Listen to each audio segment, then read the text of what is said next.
Need to find your IP address on Windows? You don't need a separate website or app. Command prompt can show your network details in just a few seconds.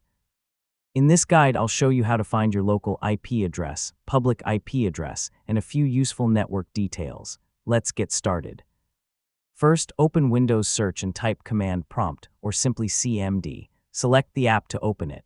You don't normally need administrator access just to view your IP information. Once the window is open, you're ready to run the command. Now type ipconfig and press Enter. You'll see several network adapters and their information. Look for the adapter you're currently using, such as Wi-Fi or Ethernet. Under that adapter, find the line labeled IP4 address. That's your computer's local IP address on the current network.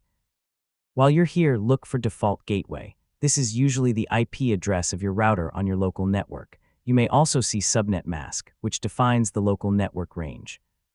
These details can be useful when troubleshooting Wi-Fi or Ethernet connection problems. If you want more information, use ipconfig/all.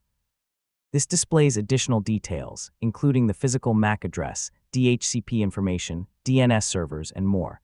There's a lot of information here, so focus on the adapter you're actually using. There's an important difference between your local and public IP address. The ipconfig command shows your local address, not usually the public address assigned to your internet connection. To find your public IP, you can use a trusted IP checking website or query an external service from a command line tool if it's available on your system. You can also use CMD to check whether your network connection is working.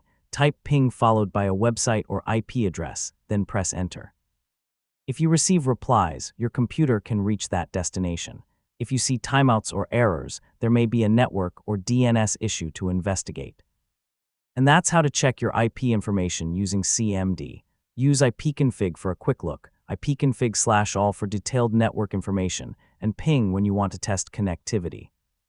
Just remember, your local and public IP addresses are different. Yeah, that's all you need.